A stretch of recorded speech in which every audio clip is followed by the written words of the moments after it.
You're listening to episode 106 of the SBP podcast, Mobile Filmmaking, and I'm your host, Susie Botello. I'm gonna talk about Windows, but I'm not talking about those Windows on PCs. No, I'm gonna talk about the windows of opportunity. There's two of them. There's a window of opportunity to submit your feature-length film into the International Mobile Film Festival, and that is before the regular deadline of October 19th. The other window of opportunity is for the short film competition. Get your films in before November 19th. That's the regular deadline for that.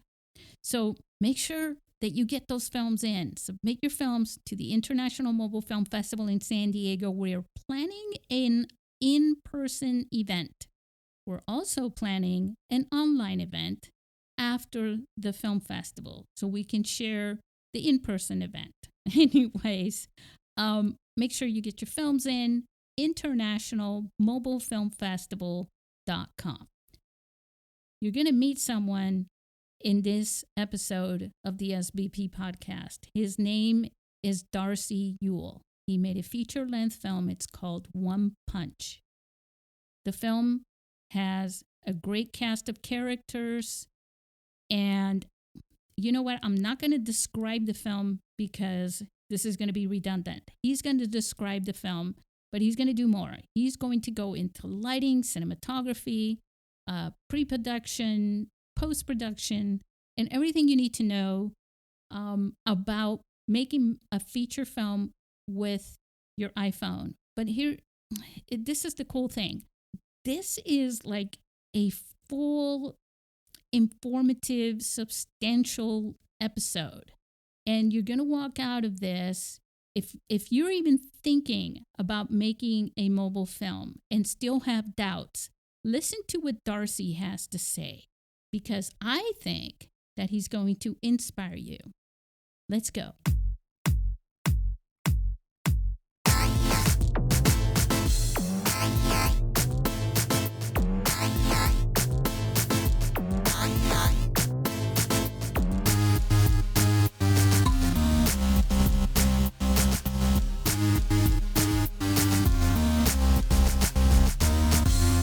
Hey, I'm here with Darcy Yuille. Actually, I wish I was where he was, because in San Diego, it's pretty hot right now in the summer. At the end of the summer, we're in August. But over where Darcy is, tell me what the weather is like out there. I'm looking out a window and it's very gloomy, and people are wearing lots of clothes and jackets because it's winter in Melbourne. Oh my God, I love it. Hey, Darcy, thank you for coming on the show. I really appreciate it. Oh, it's a pleasure. Yeah, I want to share with our listeners why you're on the show. You actually submitted a film to the International Mobile Film Festival here in San Diego. We haven't made our final selections for the feature films, but whether Darcy's film makes it or not, it's an exciting, awesome film. And so I asked Darcy to come on the show and share this really inspirational film from the end of first the story, the acting, and the other thing is, let me see. Oh my God, you guys, this film looks like something you're watching on Netflix. It's beautifully produced. Darcy, before I get started, I read something that you put at the bottom of your email when we were communicating. Mm-hmm. I want you to explain that because I think that's really important, and I'd love for you to share that before we even talk about your film. Sure, yeah. So in Australia, you know, we were colonised by the English, much the same as the Americans, as you are. But one of the movements that's happened in the last maybe, we had a bit of a moment, almost when you had a moment over there with Barack Obama. We had a Prime Minister called Kevin Rudd who instituted a day called Sorry Day, which was to say sorry for all the things that we'd done, to horrible things that we'd done as a nation to our Indigenous peoples. And one of the upshots of that, I think, now is that we're starting to use more local names for places. So, places that used to be called Ayers Rock are now called Uluru. They're given their Indigenous name. And when we write emails now, it's kind of, we tend to put on the end of it, so I respectfully acknowledge the Wurundjeri people of the Kulin Nation and their elders past, present and future, who are traditional owners of the land on which I'm located. And that's really important because it just signifies to everybody that we realise and we respect where we're living, because the Indigenous Australians had such a great respect for the land and where they lived and for each other. And it's a beautiful thing, first of all, for me to be able to incorporate into my life, but I think it just implies respect as well, which has been missing for such a long time. That's really interesting. So far away, halfway across, full circle almost across the world, where you are. The Native Americans here, some of the ones that I've met, they have this thing where, they select certain herbs, right, and use them for medicinal service purposes, right? But before they grab that herb from the earth, they actually ask for permission. And it's a sign of respect. And they ask, for permission to take that from the earth and use it. And I think, it's such an interesting, definitely something that more people, I believe personally, should pay attention to, because it's not a coincidence, that they're listening to something out there from one end of the world, as people here are listening to something. It's about, the opening of that part of people deep inside, and they're receiving the same messages. Yeah, it's very heart-led, which I think is important. Yes, definitely. And it's very, very awesome, I think, of you to, to do that, especially making a film, because it's a very, I know in New Zealand, they've had some issues with things like that as well. So New Zealand is probably influenced us quite a lot in the way that because they're much more forward thinking, I think, in the way that they relate to their Indigenous peoples. So we're a bit behind, but I think we've learned a lot from them. Yeah, most definitely. All right, guys, let's talk about what you're really anticipating here. Let's talk about your film. Sure. It's called One Punch. Yep. Why don't you explain a little bit about? Well, I mean, they're not watching the film yet, right? Someone down the line will watch the film and understand more about why you chose that title. But without giving away the film publicly, explain the synopsis of the film and why you called it One Punch. Sure. Pretty often in Australia, this is pre-pandemic, but also around the world, I think there's a history of young men going out for a night on the town, or not even particularly young men, and then probably drinking too much, and somehow these evenings sometimes end up in some form of tragic violence. So I've had it happen to myself, walking down the street with a friend when I was 21. He got hit in the back of the head for no apparent reason.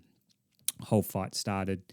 But these things happen quite a lot, and it sort of felt to me like it was still happening, 20 years later after it had happened to me. These things were still happening, and in fact people were starting to die. And so that started the genesis of making a story about a young man who might go through this experience. But one of the things I think interested me the most was where this reaction came from, where young men felt it was okay to be violent with one another. And I did a bit of research. I did a lot of research, actually, and I noticed that in the US they called it a one-punch incident. In Australia we called it a king hit initially, but we've now rebadged it as a coward punch. But it also happened in other parts of the world as well. So this is where I thought, okay, there's a story here. And so the story of One Punch follows a young man named Matt, who's an Italian-Australian boy, and he's just on the cusp of finishing high school, and he's about to go out into the world as an adult, and he's not doing very well at school, and he's getting a lot of pressure from his parents. And as a result of this, as well as the way that he's treated by his family and his peers, he's going to head down maybe a difficult path when he goes out for his 18th birthday. I hope I explained that properly. It's my first interview. Yeah, I did. Well, okay. So this film, the characters in the story, the protagonists of the story. Let me talk a little bit about that. Sure. Yeah. So Matt is the protagonist of One Punch. I thought it was really interesting to look at a kid who had probably everything going for him from the outside. When you look at someone and you go, they've got a seemingly nice family, they've got good friends, they're not in poverty. This is the kind of middle class Australian kid who should be doing, fairly well, but you never know what's happening behind doors. And so part of that is that his family are involved in, a number of businesses, and he's struggling at this age where he's trying to become a man and understand what a man is. He's trying to meet girls, he's trying to go out with friends, he's trying to do all these things, but also he's trying to come to terms with who his family is and how they sit in the society that he's involved in. And it's a very difficult time. I remember, particularly for me being 18, you're often quite stuck between this whole life of school that you've had for most of your life, and then all of a sudden you're booted out into the world and told, okay, now you've got to go and be successful.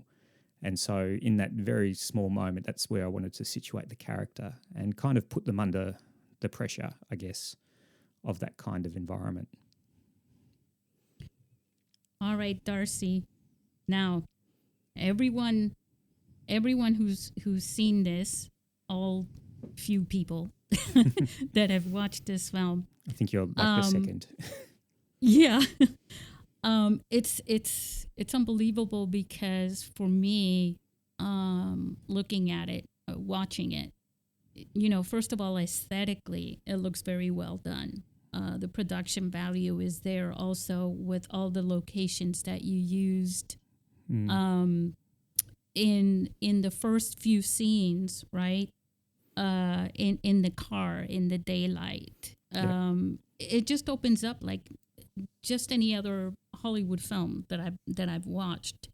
The camera placements and the cinematography is incredible. I was talking to James Smith and Caroline Spence in one of our episodes, and I was talking to them about establishing shots. Especially in feature films, which I think they belong in all films, but I think they definitely belong in longer stories, right? And you do that very well. You have some great establishing shots, that you expect to see in films that are sometimes overlooked. And yeah, I think the cinematography is incredible.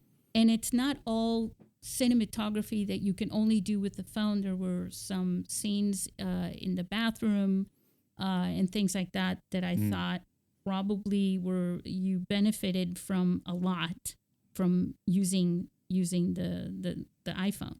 Yeah, for absolutely. Those shots, right?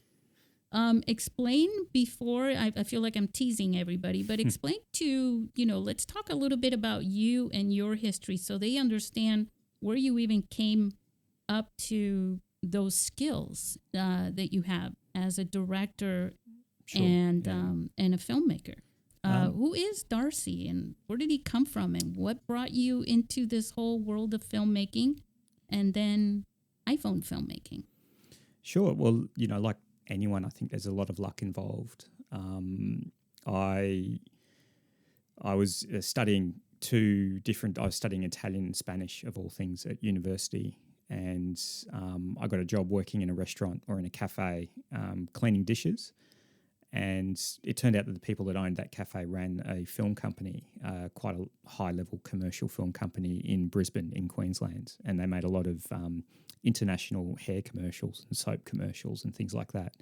And because we've got beautiful locations in Queensland, we used to do a lot of international shoots, and so I got to be, I guess I started as a catering assistant on large commercials. And from there I I remember being on my first commercial, which was a big Sunsilk commercial with Laura Dern. And I'm sitting there looking at 30 people standing around in their shorts and T-shirts going, I think this is for me. I really want to do this because I'll never have to wear a tie or any of those kinds of things. So, and it's really interesting that from that first shoot, at the end of that first shoot, 2 other young guys on that shoot, we went and shot a short film, and it was meant to be a one-night short film, and I was going to be, camera assistant, and by the end of 5 nights, we were still shooting. I'd become one of the lead actors. I'd also was first ADing and lighting and all these things, so we just kind of, got really stuck into it, and the 3 of us have actually gone on to have quite decent careers in different areas. So you kind of built this, this sense of family. I really attached to that. And also I got really attracted to the camera department because the company that I was working for, the director, he also shot his own commercials. So he was a DOP and a director. And so I used to go into the film company and I would go in and, sweep the floors, do whatever for free. I would go and clean equipment and make myself, useful around the place, and that got me more and more work. And then I started just loading films. So back in the days of loading films, I started loading film on short films and, for free, obviously. I did, years of free work. I changed my degree to do a screen production degree, which was basically video, so working with High 8. And yeah, really, really dived in. And I was lucky enough to get some work on a studio feature, which was a film called Pitch Black, which was one of the first Vin Diesel films. And so I got a job on that. I saw that. As soon as runner. you said it, I was like, cool. Yeah. It was great. It was a great experience. He's a lovely man, or was back then. I don't know what's happened since, but yeah. It was a really good experience to work on a large feature like that. And then the last 2 weeks of that feature, I got to work in the camera department as a video split operator, and that sort of helped me bump up the what we sometimes call the greasy pole here. So then, after that, I was able to I started loading and then focus pulling on TV series and stuff like that was made so I worked on this TV show called The Lost World. It's really schlocky and kitsch, but it was made for Canadian TV, and just doing what all people do, which is, working with friends, making music videos, shooting music videos. I actually wasn't shooting much in those days. I started directing, and I found this passion for directing because I started working with actors and discovered, wow, there's this whole process that they go through. And just being lucky enough to work with some young actors who really committed to their roles and did a lot of research and did a lot of homework, that kind of inspired me. And so I made a couple of films, won a couple of awards as a young filmmaker, and then I thought I'll go and do my master's. So I went to a school, I applied to a school called the AFTRS, which is in Sydney, which is a bit like the AIF, I guess, but the Australian version. And I was really lucky to get into that. But it's funny in hindsight. I applied for the directing course and got in. And that. Well, I think you were doing something here that I want to point out. That it seems like, from what I'm listening to, that you were working it, like you started working for free, right? Yeah. To network and meet people, and at the same time you were building your reputation. And your integrity, right? Yeah, absolutely. I mean, Susie, I still work for free because I love working on films. I mean, I really love that process, and sometimes I love just being a camera assistant still. And then it's also how things get made. Like things, it's very hard to make productions if you don't have a budget. And I mean, I can talk to that a bit more about how we made One Punch, but definitely, you've got to, I sort of feel you've got to give favors to get favors. And so those kinds of experiences were really important too, because you learn so much. Like the difficulty, I think, with film schools is, I did my master's for 2 years. I made 4 films in 2 years. But as a camera assistant, I could have worked on 30 films, or 30 little productions in 2 years. So the benefit of learning is really different from being on decent sets. You really, really pick up a lot. But by the same token, it's very hard to pick up those heads of department kind of skills that are hard to learn from a book as well. You've really got to practice. I had the benefit of finding the work and then deciding to change my major into film and video. And so while I was learning, I was actually doing it. And that helped develop, whatever it developed inside me. Yeah. Where most other students were studying, and then, they were always looking for ways to get their foot in the door, but they were busy studying it. Yeah. And things are handed to you.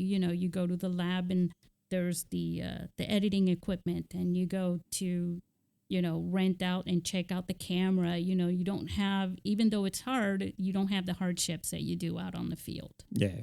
Yeah. No, I think there's still an interesting, because I teach as well, there's still an interesting balance, I think, between theoretical learning and practical learning in film education. I don't know if we've cracked it yet, but I actually think smartphone filmmaking has great potential for managing that. And I'm happy to talk about that a little bit. My God, go for it. Just start talking about that. You got me all excited here. Well, because I started my doctorate at the start of this year, and what got me excited because of doing One Punch, and I really found that, I invested 3 years of my life and a certain amount of money to make this film. And there were times when I was so down about it, but also, when I looked back, I just, when I entered into I had this ethos when I entered into the making of the film, which was, I'm not going to worry about it. I'm not going to get caught up on what things could be or what they should be. I'm just going to keep moving forward. And when I come to a decision, I'm just going to take that next step and move into it rather than stop. And so from that, I was able to make the film and learn so many amazing lessons, like that thing you were saying about establishing shots. The first scene of the film is my character waking up in bed, which I think is the cheesiest shot of any. It's a very traditional filmmaking technique. Yep. And I did not even realize I was doing it. What was it, Back to the Future, that started out the same way? Yeah. It's weird that I didn't even pick up on it. Because to me, the reason I wanted to do it was I wanted to start the film with a perspective of my character and end it with a perspective of him, so that we're looking at him as an audience. And I wanted to be a little bit distant from him at the start, and I wanted to be right in there with him at the end. And from there, it kind of, that's where it came from. So I guess it, as long as it comes from a position of you're trying to do something, then it works. But it is an old technique. But it works. That's why it's used. Yeah, that's true. Yeah. At least I didn't have an alarm clock. But yeah.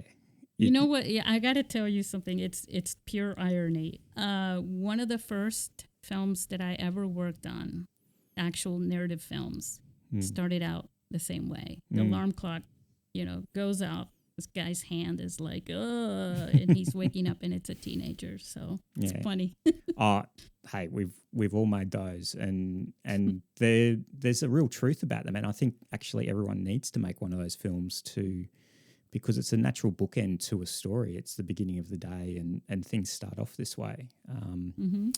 So yeah, I think I just think it's interesting that with being able to use a smartphone, we're able to shoot this film we shot for, would have been 13 days, 12, it was a 10-day schedule that, we had to do 3 days of pickups, but that was it. And, you know, to shoot a feature in that amount of time is quite a big feat. And there's no way we could have done that with all these, because actually we have all these different locations and we have cars and all those kinds of things. And we're able to do it because of the smartphones. And I think also because, you know, I was shooting it. But the one thing that really helped was having a camera operator, so someone who was actually operating the camera maybe 50-60% of the time. Well, you were an AD, so you probably had an excellent shot list too. Yeah, I was quite organised, and I think you have to be. I think that organisation really helps you. So absolutely, the whole thing was planned out, but not pre-blocked. I think was the key. So I knew every location. I knew how I thought it should be, but then we just went back to that idea that at every location, let's not get there and stress about where the camera is. Let's get there and block it through, work out where everything is, work out where it's happening. And we did a lot of one-ers as well. So we did a lot of, you know, single setup scenes, because that's the benefit of the smartphone as well, is that you know, the production design that you're talking about, we're in the middle of the city of Melbourne, crowds going around. We're actually there on a Friday night when it's really busy, but no one notices because I'm just a dude with a smartphone, you know, and the characters are just standing there. There's no, you know, very minimal lighting, and that's. You did. I got to talk about that. So you did these creative shots in between, establishing the scene, the night scene, the club scene, the street scene. You know, and I really, really, I just think all of that was adding texture to the story and the setting, and it helps people step away and step really fully inside of not just the characters, but as you know, where they were and what they were experiencing. Yeah, and those were all shot pretty much during the shoot, because we'd be walking around the city and we'd see, you know, there's a guy lifting up a girl and carrying her across the street because they're both drunken idiots, and and that's happening, you know. And when we filmed it, luckily from behind, so we don't know who they are, but those kind of things were just actually happening and unfolding in front of us, so we were able to capture it in the moment and use it. And I think some of that stuff's really amazing. Like, you know, there are homeless people sleeping in the street. It's what's actually there as all these other people are going around and drinking and, you know, having a supposedly good time.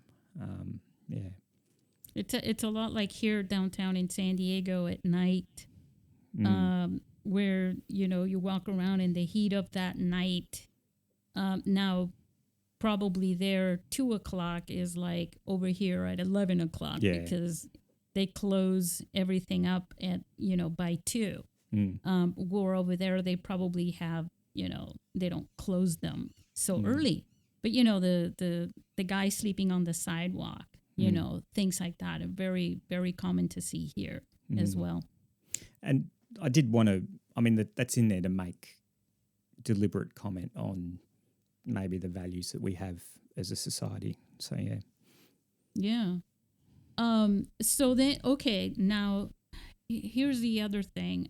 Once, I just want to share this because I don't get to share this part, because there's always lighting and things like that you want to talk about.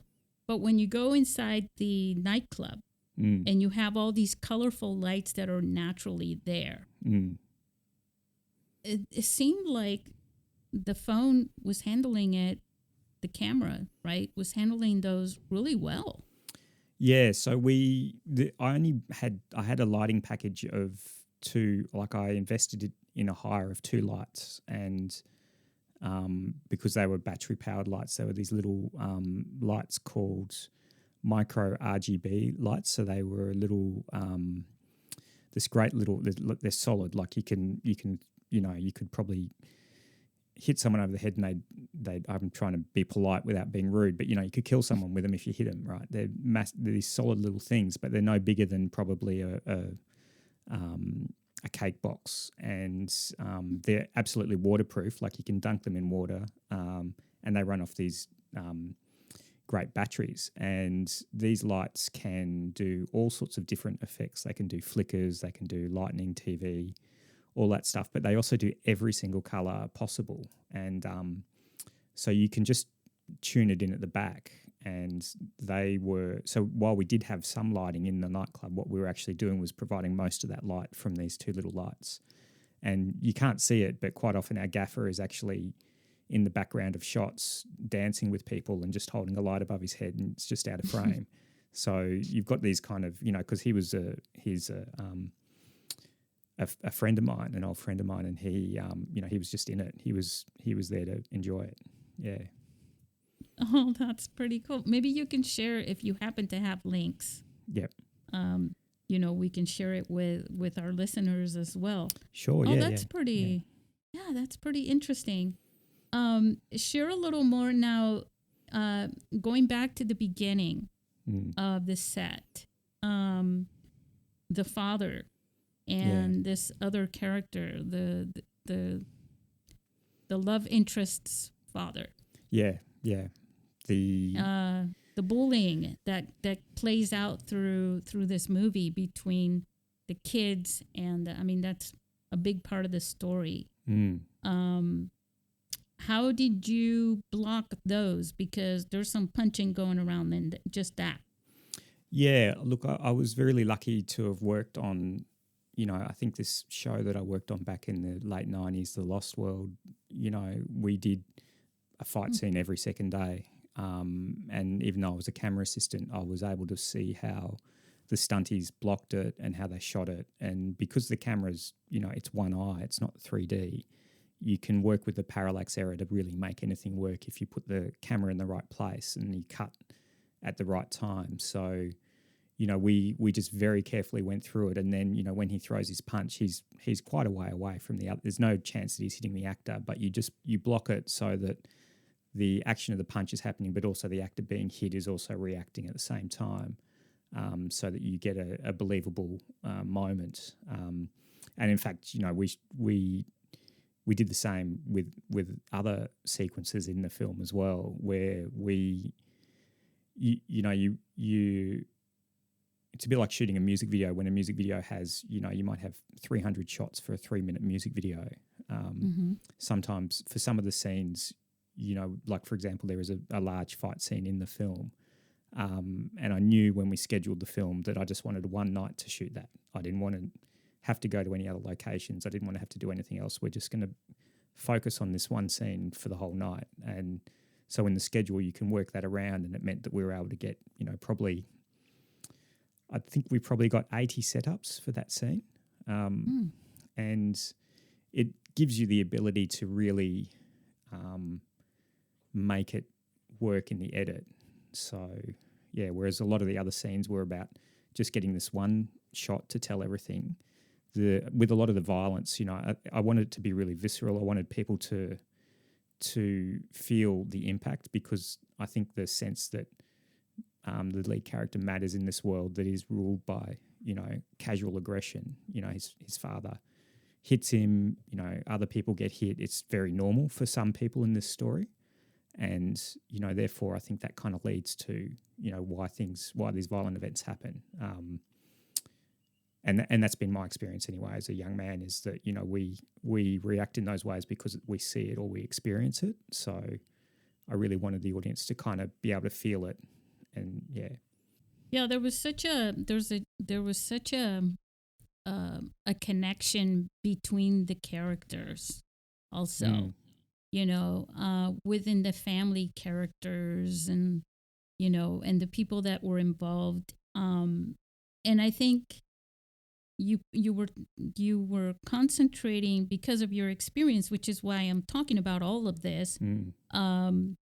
Sharing it with our listeners, because you have this skill set that you had already, so you kind of knew what to look out for. Like you were just talking about right now, spending a night on that fight scene, and how important it is to make that believable. But you can do that all there and screw that up to the point to where when you get in post-production, your editor is like, I can't make it work right. Yeah. And you end up with something, kind of flimsy, which even some of the best films I've watched, I'm like, really? Like, what made that decision you know, you picture the editor calling in the director and saying, "Hey, guy, look, or girl, whatever, but you know, this is the best I can do, with what you gave me." Yeah. Look, I think I guess you do it often enough that it gets drummed into you. Certain, like again, I go back to having worked on, what we called fast TV, where we'd shoot about 7 minutes a day. As a like by the end of my period as a camera assistant, my DOP was letting me, he's saying, go over there and set that shot up. And so I started to get the opportunity to operate every now and then. And you just, when you're on a big set, there is a lot of standing around. So you're talking to people and you take those ideas, I guess, with you, because it's, have you heard that old term? It's not the time it takes to take the takes, it's the time between the takes that takes the time. Yes. Yeah. And like that's, there's so much time preparing for something.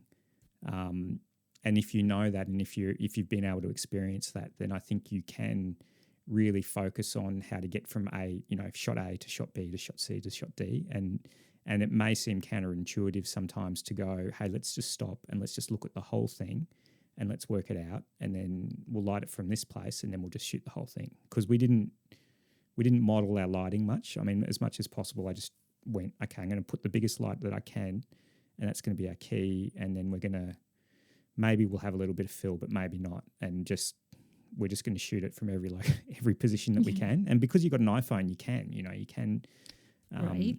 jump around and just really quickly reposition. And just using all of those tricks that you learn from large productions, like, moving the actor around so the light's a little bit better rather than moving the light.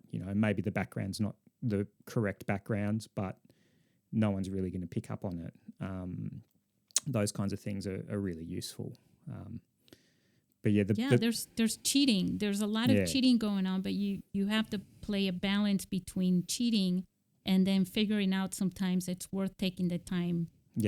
To set up certain things as well. And that really only comes from experience. I mean, look, I'm trying to, my goal here is to inspire people to make movies with their phones. And I'm really pushing people who are making many short films to make feature films. And I think, and there's some people that I talk to, not just in the podcast, off the podcast, and I tell them, look, I've watched enough of your short films.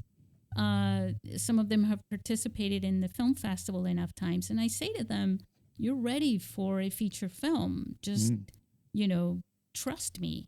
I mean, you trust me with your films already. You know me well. Trust me when I'm telling you, you're ready to start making a feature film. I can tell by, how you've progressed with your short films, and I'm not saying, oh, you're wise to take my advice, but it's part of what I'm trying to do here.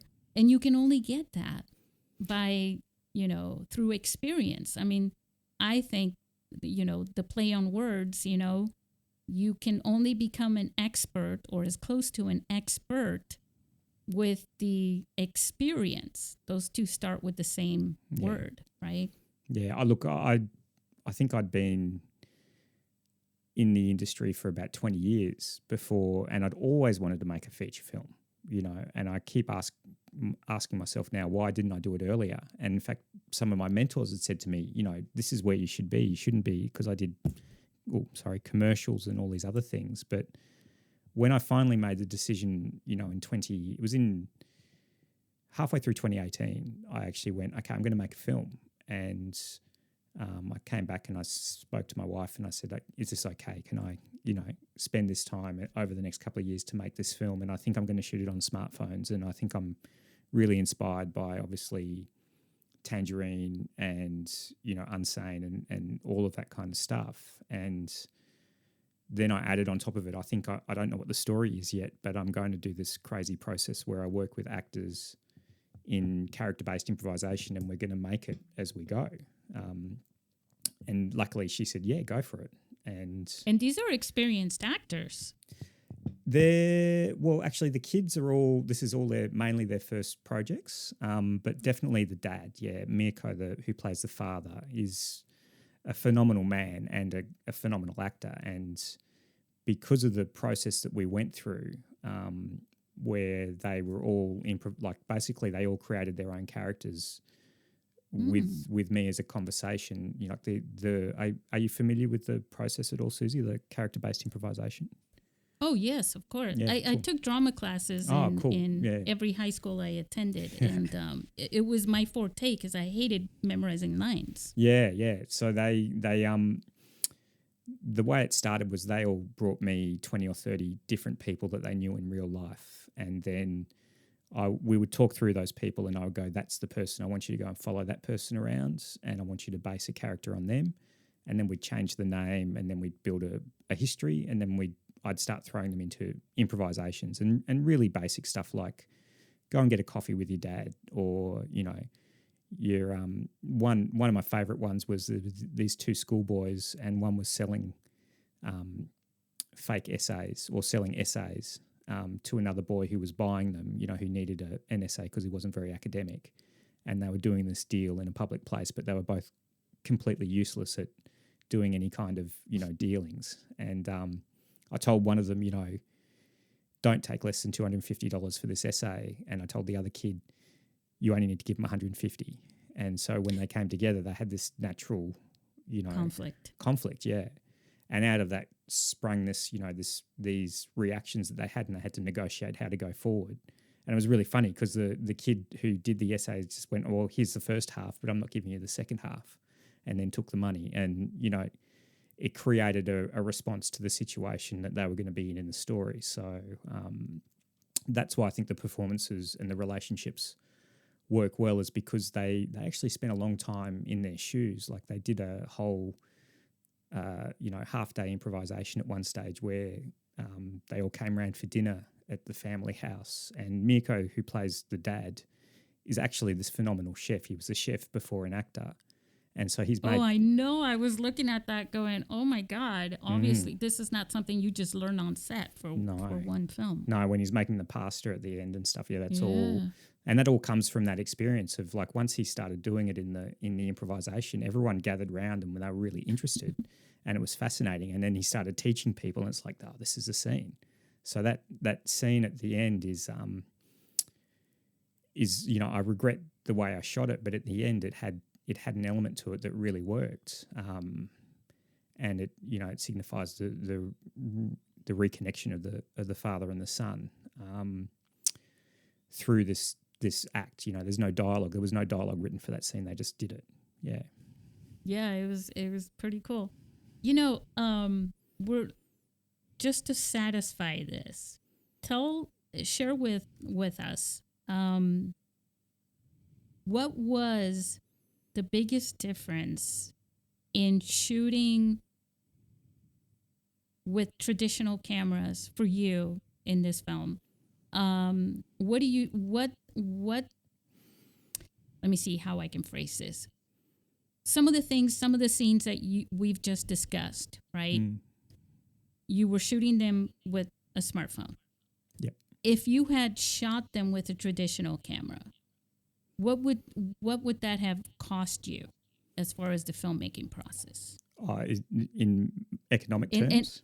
Well, without in the conventional, like, you know, well, we would have, like, for example, the nightclub scene, right? That we were just talking about.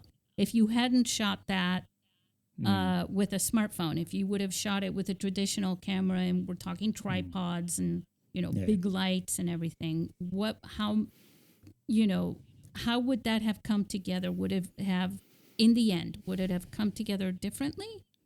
Would we have seen a difference in the way that film was shot? Absolutely, I think, because to a certain extent, but I think the ability to use a lens is somewhat restrictive with smartphone filmmaking, but it's also quite freeing when you've got, you know, this is the only lens you can use. Like, we used a Moondog anamorphic adapter.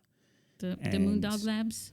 Yeah. And then I used a moment close-up lens for because I was using a camera that I only used the main lens on an iPhone 8 for most of it, so 8 Plus. And so if I wanted a close-up, I actually had to, because it's the film's shot to be anamorphic, so the close-ups are actually cropped, but using a tighter lens. And in fact, those are some of those shots look amazing.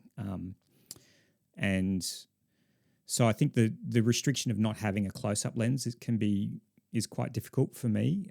But also what I discovered from previous films that I'd made, short films, was that I get too enamored with the close-up and I bring it in way too early. And in fact, sitting back is, I think, really important.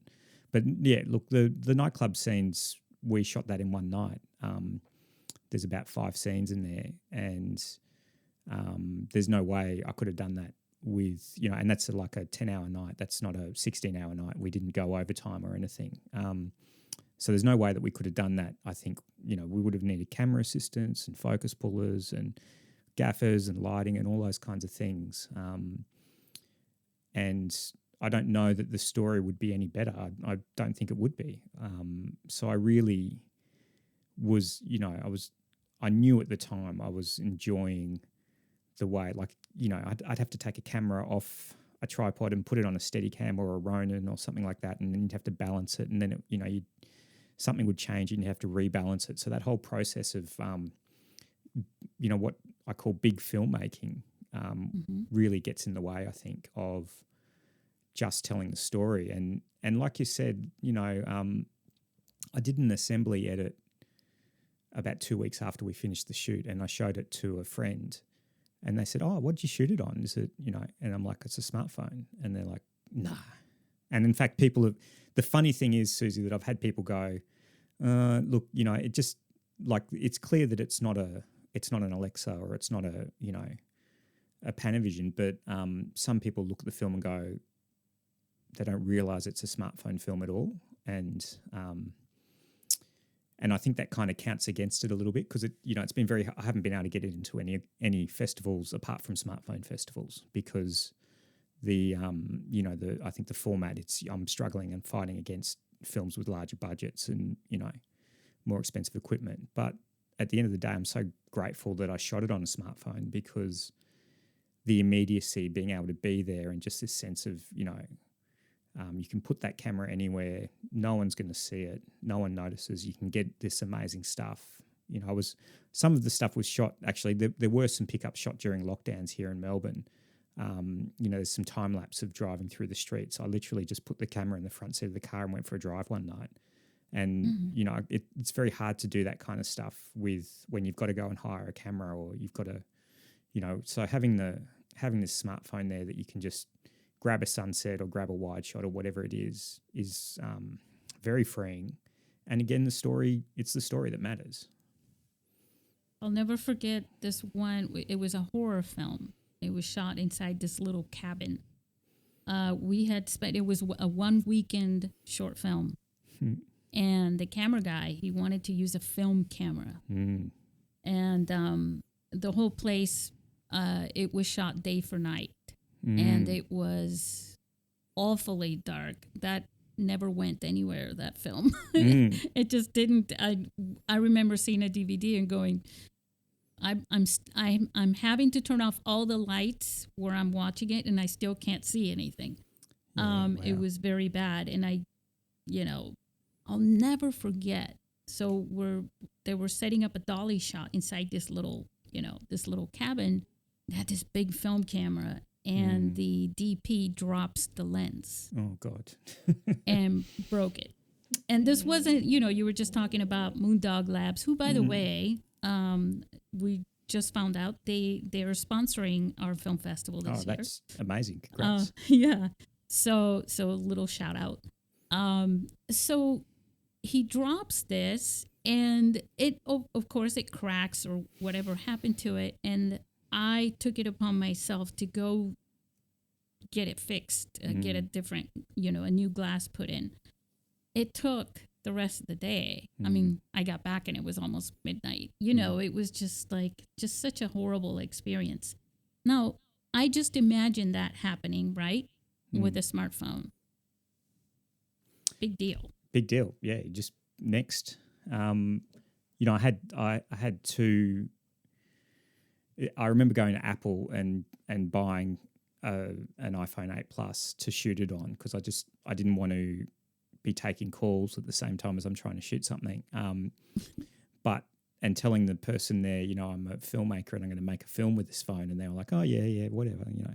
And it was quite funny. But the reality is, yeah, you could just go and buy this thing, and you know, I've still got that phone and I still use it to shoot quite a lot because the Moondog lens only fits that phone, but it's got a particular beauty about it. And those lenses are, you know, they're really, really amazing. They really do get a good look.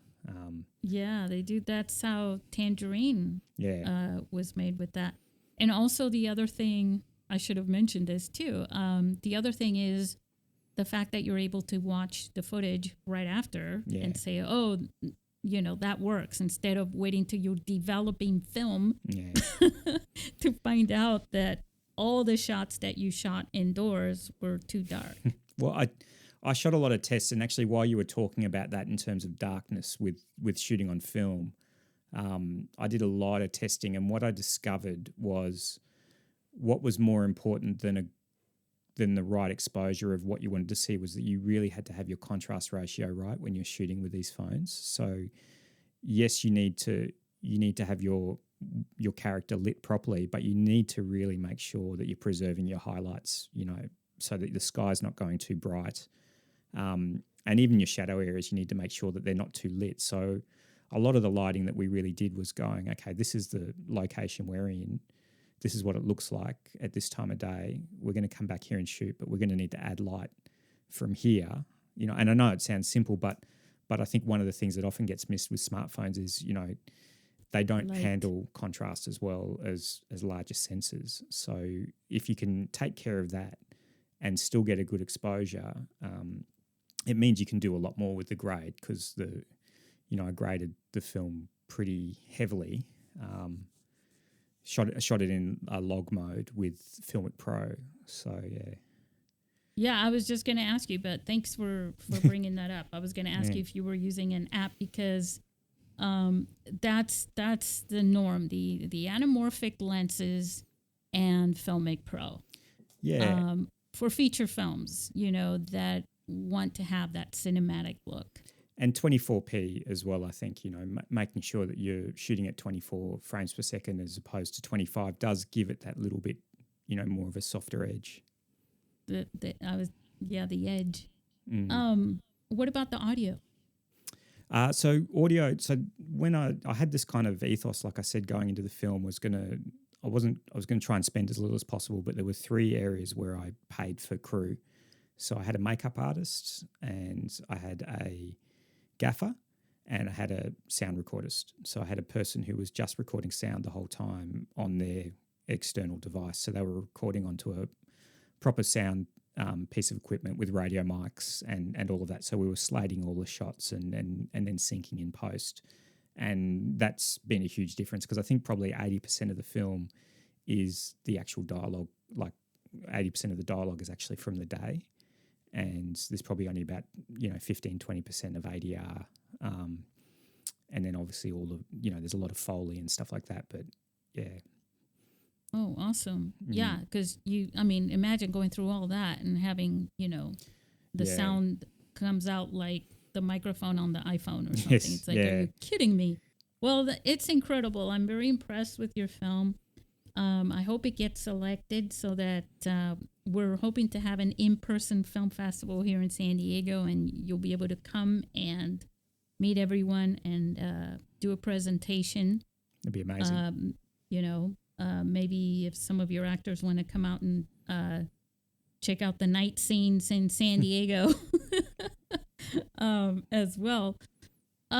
Darcy, if you had some advice, something that, you know, not the typical, you know, just get out there and do it type thing, but, you know, some solid advice, especially now that, I realize you're also an instructor.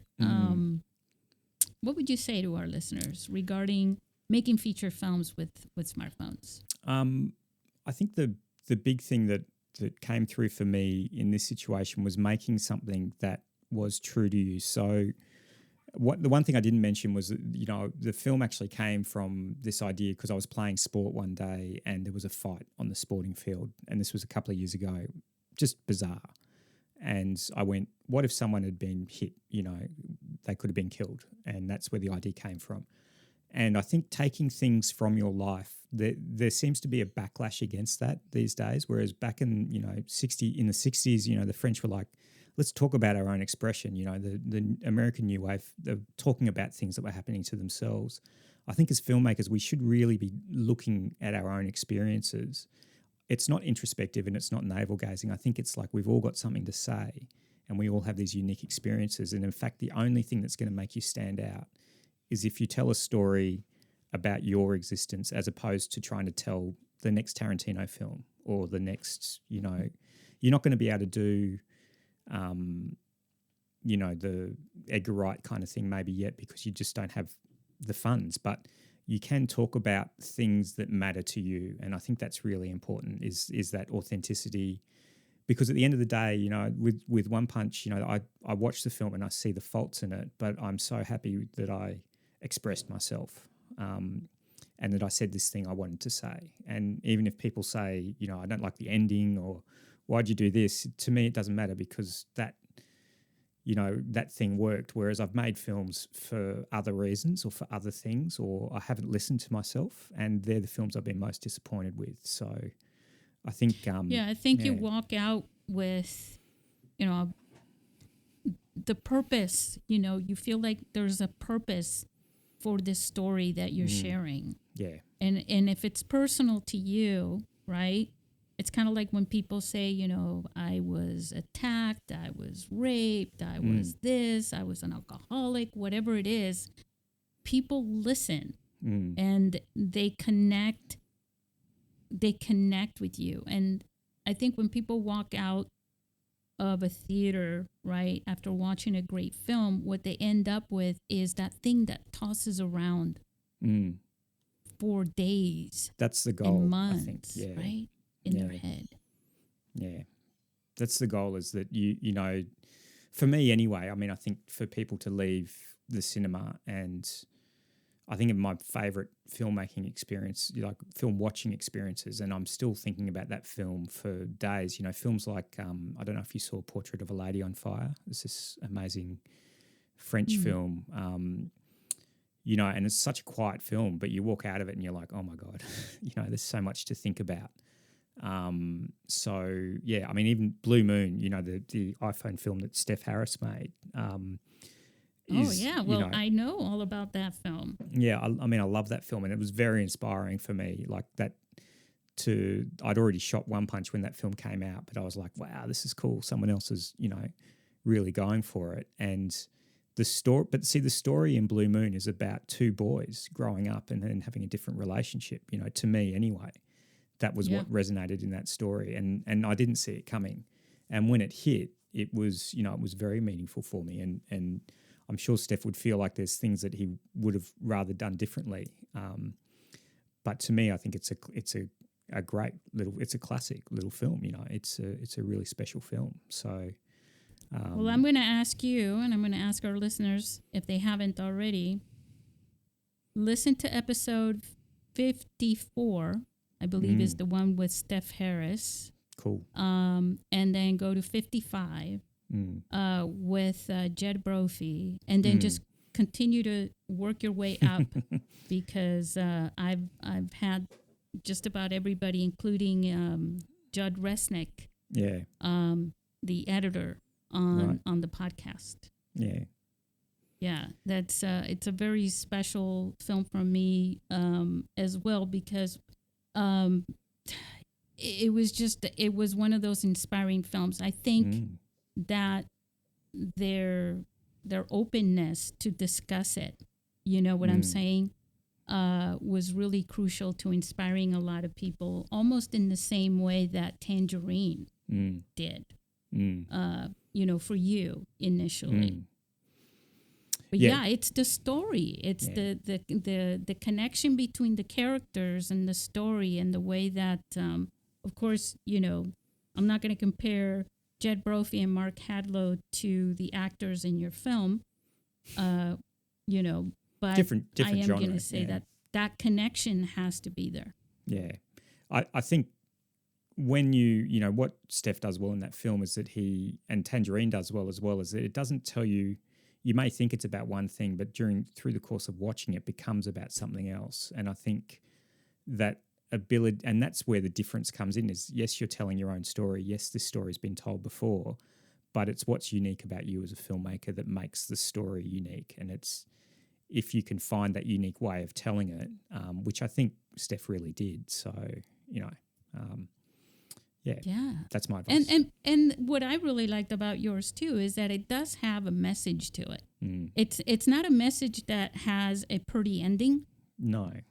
You know, but it does do that one thing, which is what we're really talking about, which is it makes you stop and think. Yeah. And keep thinking and trying to solve a problem, which in real life, right, doesn't have a clear solution. Not yet, no. No, but it opens up the dialogue and the thought process for that. And that's something that we one of the reasons why I think filmmaking is so powerful as far as, you know, sharing stories, because it does something that just getting up somewhere and talking or writing doesn't do. And it can really grab at people from where it counts, from the heart. It's interesting. So you asked me for advice. I guess the only other thing I'd say is do your research, because when I went to make this film, I spoke to a lot of people. Like I spoke to the police, I spoke to people who worked in trauma, who had dealt with the aftermath of the one-punch attacks, because the actual issue is not the person being hit in the head. It's not the punch to the face. It's when the person falls and hits the ground. That's the issue. And because they often get knocked out and then they hit the ground. But I spoke to this amazing woman whose son had been a victim of one of these incidents, and she gave me her time. And actually a line in the film comes from her where she says, you know, if it had been my boy that had gone out and hit someone that night, I would still be standing behind him. You know, it's not these boys that are doing it. It's how they're, you know, it's how they get to that stage where they think this is appropriate. And that was an amazing, you know, thing. And you only get that from talking to people and actually trying to go as deep as you can. So do your full research, which is something usually people do when they're, you know, creating, you know, making documentaries. Yeah, but you should also do it for your film. Yeah. Well, I mean, actors do it a lot. I mean, I think as filmmakers, you've got to know as much about the world as possible. Yeah. Yeah. A film that I worked on, the girl was playing somebody blind, and she spent a week with a blind person. Yeah. You know, so wow, this has been a really great conversation. Is there anything that I have? No. First of all, how can people, for someone who's driving and listening to this, what's one quick way to find you on social media? Like, are you mostly on Twitter, Facebook, Instagram? Where are you? That's I'm a little bit social media. But if you want to, you can find me on Instagram. But my handle is Danger Darce. So DangerDarce. Or you can. My company is called Rooftop Film Co. So you can find me through there. But mainly, I mainly just post random pictures on Instagram, things I find beautiful in a day, and then you know, family, kids, dogs, those kinds of things. Yeah. Oh, we all love our dogs. Yes. And also, how open are you if someone wants to, you know, is making a feature film, as long as you have a few minutes? Oh, right? Yeah, get in touch. That's no problem. You know, like I said, I spoke to Steph. I got in touch with Steph, and he gave me some advice at one stage, which he didn't have to do, but he was so generous. So I think that's how it works. You know, you pass it on. Yeah, very good. Yeah. I love it. Well, say goodbye to our listeners, unless you've got something else you think we missed. All good. I'll catch you later, everyone. Thank you for listening, and I can't wait to listen to more of these, Susie. They're really inspiring. Thank you.